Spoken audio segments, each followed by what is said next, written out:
And we go live to the 78th General Assembly of the United Nations. Let's listen to the statements of Dickon Mitchell, Prime Minister of Grenada. The Assembly. His Excellency Dennis Francis, President of this 78th session of the United Nations General Assembly, His Excellency Antonio Guterres, Secretary General, Heads of State and Government, Heads of Delegations, Excellencies, ladies and gentlemen. Mr. President, please accept my warmest greetings and congratulations on your election to the presidency of this 70th session of the United Nations General Assembly. I take this opportunity to commit my delegation's fullest support and cooperation with you and your office as you work towards fulfillment of the 4 priority areas that you have identified. The same being peace, prosperity, progress, and sustainability, all of which I also view as important areas in this challenging and dynamic global agenda. I also commend and thank your predecessor, Mr. President, His Excellency Kabasa Karosi of Hungary, for his leadership and guidance of the last session of the General Assembly. Mr. President, it is my privilege once again to speak from this center podium where 1 year ago I addressed the Assembly Hall for the very first time as Prime Minister.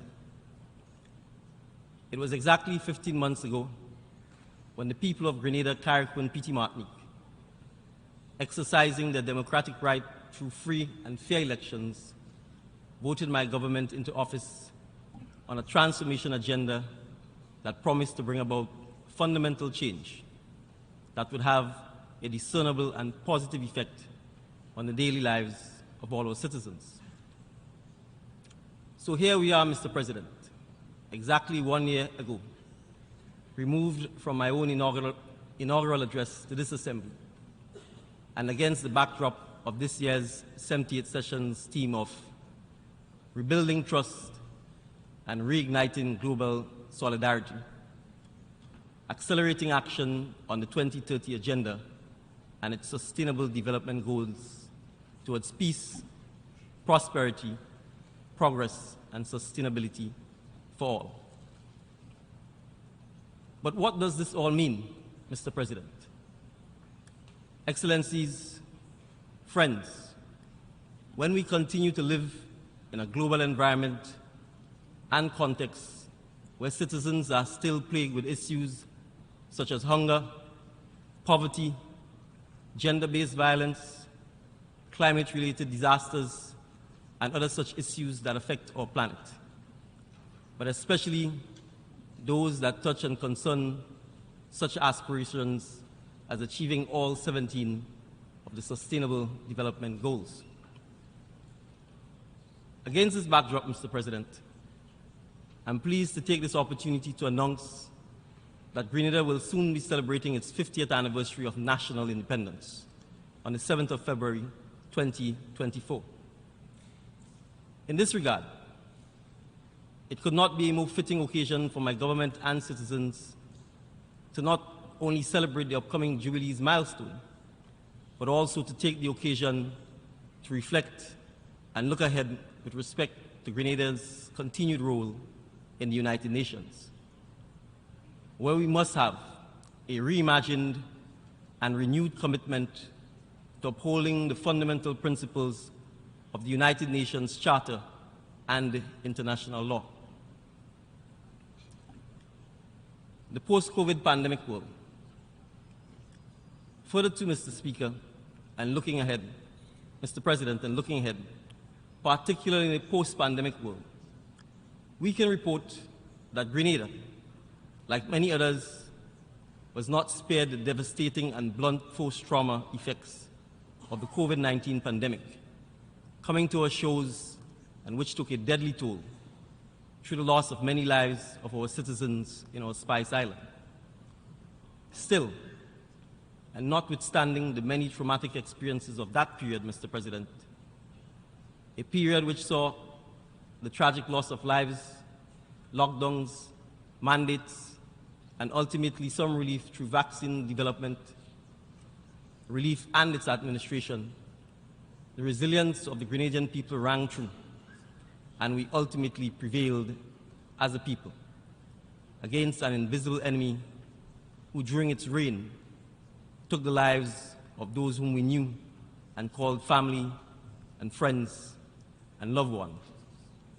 But we, as a people, survived.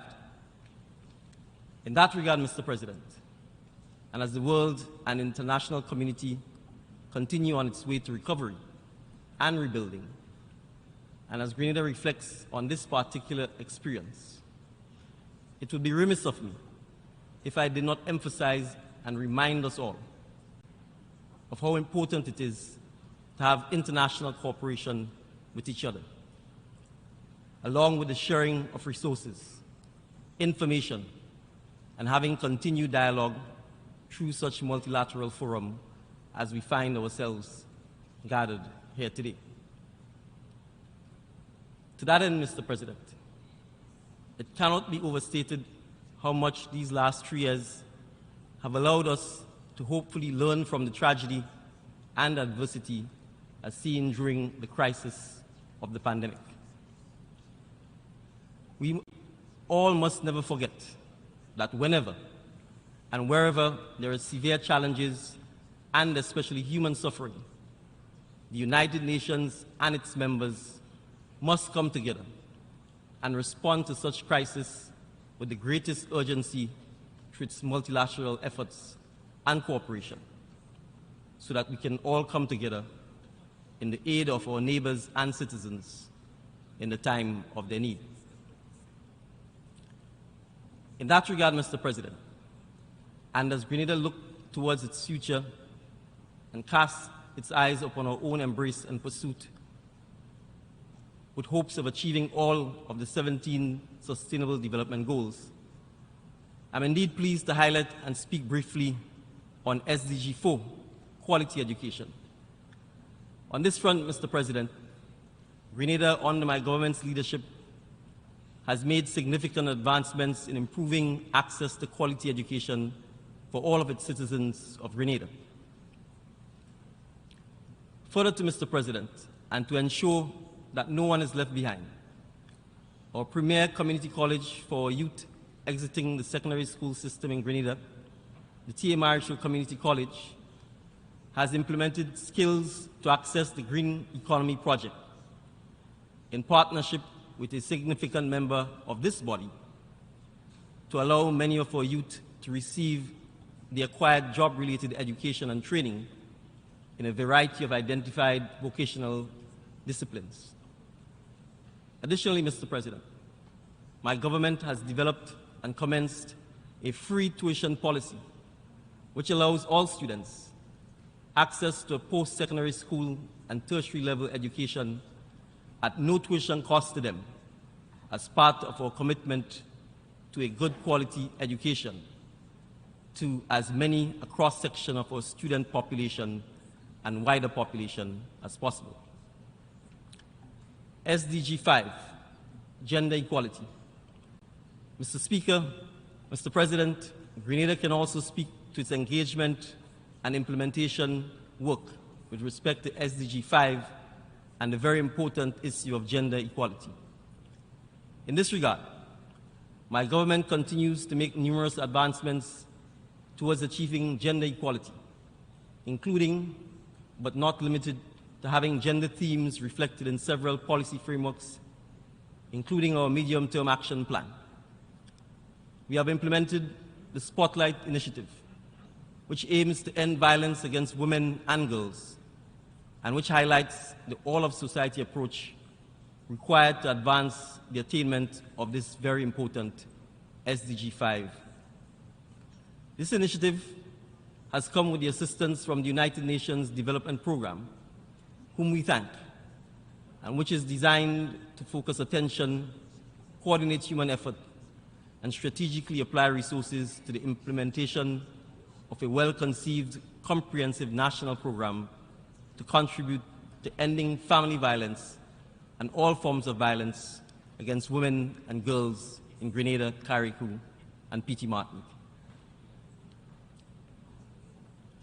SDG 8, decent work and economic growth.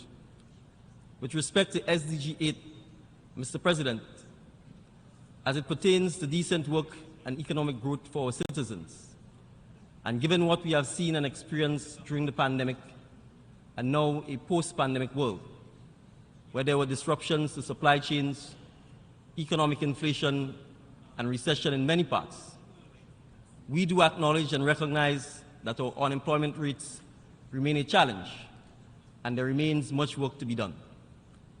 However, and notwithstanding, Mr. President, Grenada has sought to mitigate against these harsh realities and push back against these shocks, with several projects being implemented, including our land bank project, the Grenada Climate Resilient Water Sector project, and the UNDP Climate Resilience Agricultural Program.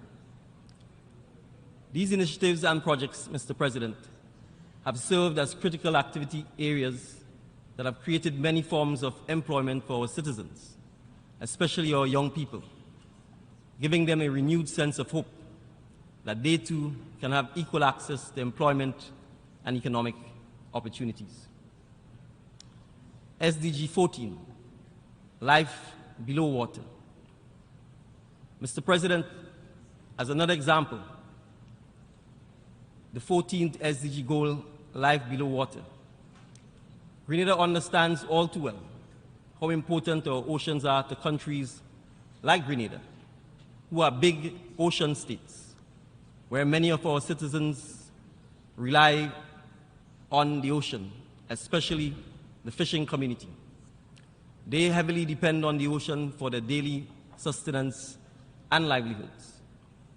As such, my government has embarked on the Fiscal Resilience and Blue Growth Development Policy Credit Project, which aims at giving support to Grenada's transition to a blue economy. Additionally, Mr. President, Grenada has embarked on the creation of additional marine protected areas, legislative and policy frameworks, including the Integrated Coastal Zone Management Plan. These are all geared towards protecting the integrity and lending support to marine areas management on our island. SDG 15, life on land. Mr. President, with only 35% forest to total land ratio, Grenada has made advancements in the measures that we have taken to protect our forests. Our forest policy provides the overarching framework to ensure the resilience and sustainability of this finite and precious green resource through a number of strategic directions. Which leads me, Mr. President, to perhaps the equally important SDG number 17, Partnership for the Goals. In this regard, Mr. President, I'm pleased to state that multi-stakeholder partnership has proved invaluable and have paved the way for SDG advancement in Grenada, as stakeholders recognize the need for an all-of-government and all-of-society approach to advancing and attaining Grenada's progress towards sustainable development.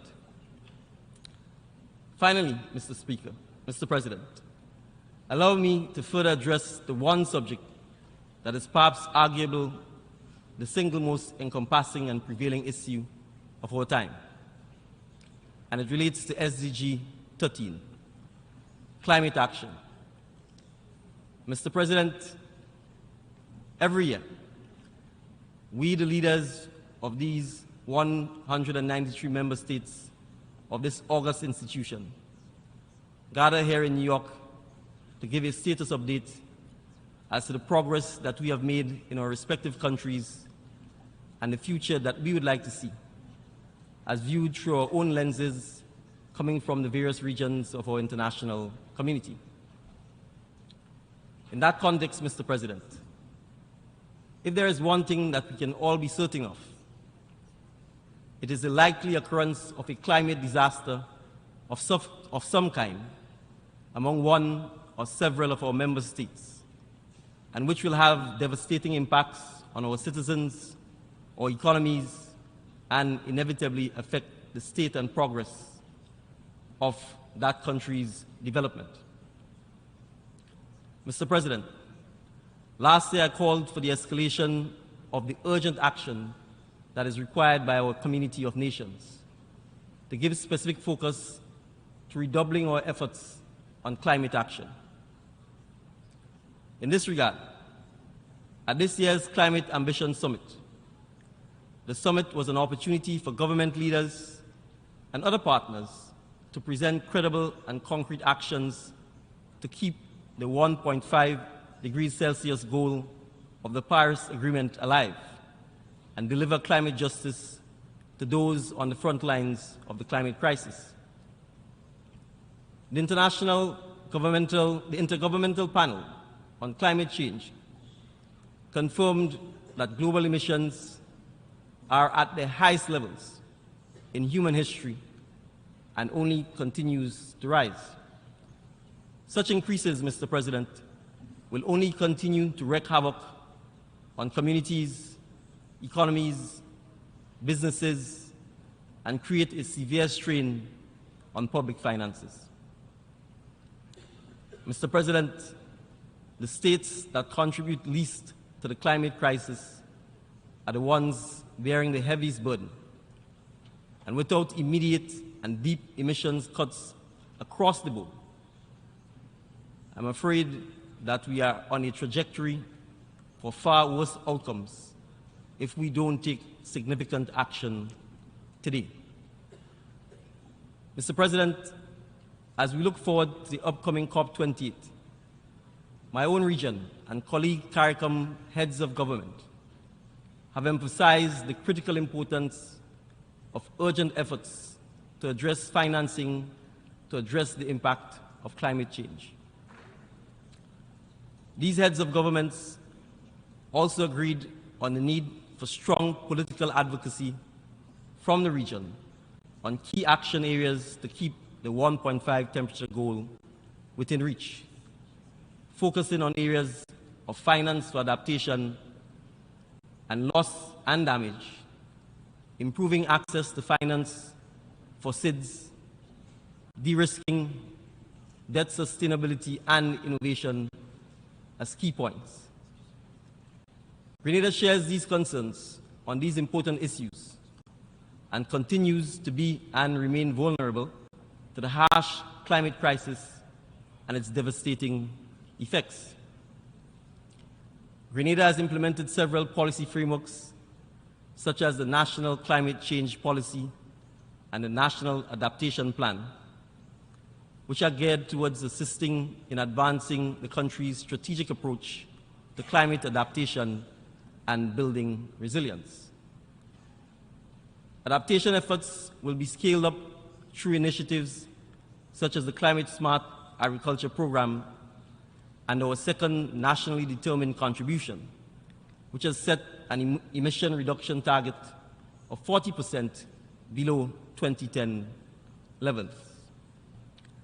Against this background, and further to our own efforts in Grenada, Mr. President, last year at this time, I said this, and I quote, "I call on all young people to take action. It is not yet too late to do what is necessary to safeguard our planet for future generations. But the time for action is now. We cannot continue to give lip service to climate change when climate change is showing us every day what it is capable of doing. The reality is, the leaders of today will not be around to feel the consequences of their decisions. It is therefore up to our youth to lead the charge for the future they want to see. This remains true today as it was last year and will remain true for many years to come. Today, Mr. President, I make the further clarion call for all member states through their leaders and high-level representatives to take decisive action and do what is necessary to safeguard our planet for future generations. But the time for such action is now, Mr. President. Now is the time for global country leaders to follow through on those commitments made at the multilateral level.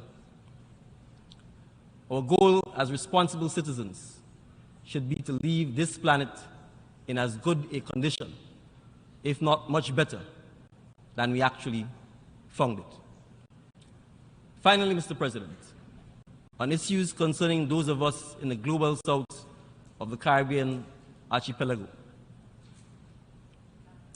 Mr. President, being conscious of your first priority pillar, that of peace, we renew our call that the Caribbean region continues to remain a zone of peace and an environment that contributes to social, economic, and environmental development of all Caribbean states and the world at large.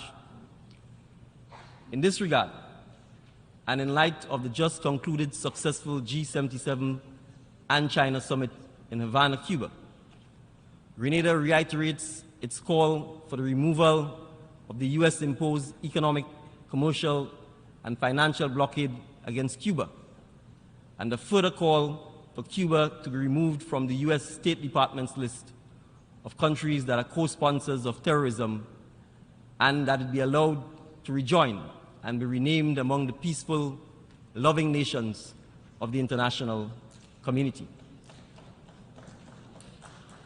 Still in our Caribbean community, Mr. President, Grenada remains deeply concerned and must also raise awareness over the deteriorating situation in the rule of law in Haiti and the very troubling escalation of violence in our fellow CARICOM member state. The urgent support of the international community needs to be ramped up, in particular in the humanitarian and security areas where the needs are greatest. The need for robust security assistance to counter the rampaging armed gangs is clear. Yet the decision to enable this is meandering slowly through the Security Council. CARICOM welcomes the government of Kenya's willingness to lead such a multinational force and the offers of support from Rwanda, the Bahamas, and Jamaica to contribute personnel. The Caribbean community hopes that the establishment of a multinational force will receive endorsement by the United Nations Security Council as a demonstration of the commitment of the international community to support the restoration of law and order and to improve the humanitarian conditions of the people of Haiti. Inter-Haitian dialogue is also key to any progress in addressing the multifaceted crisis.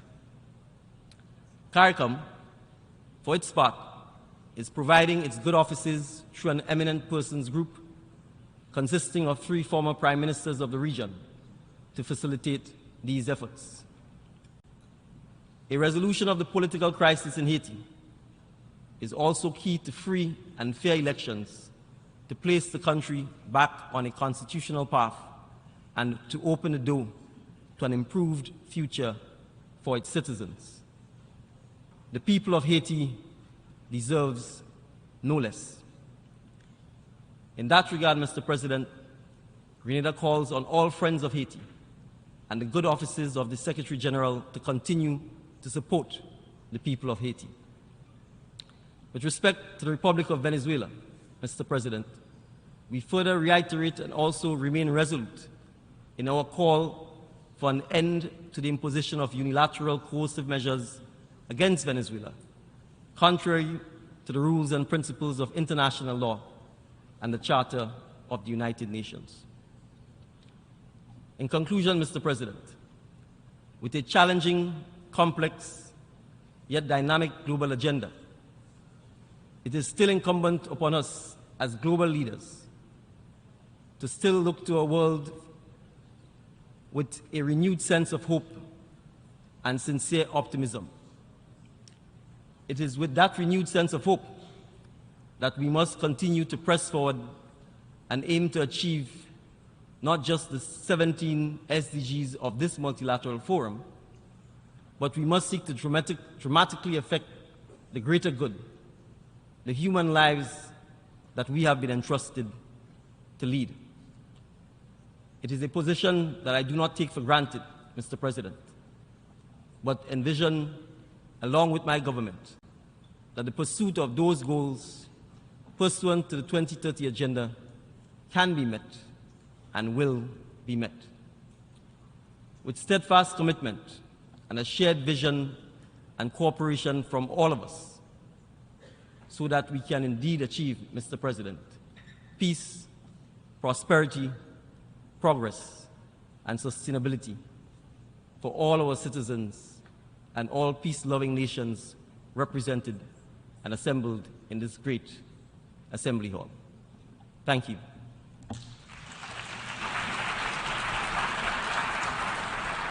On behalf of the Assembly, I wish to thank the Prime Minister.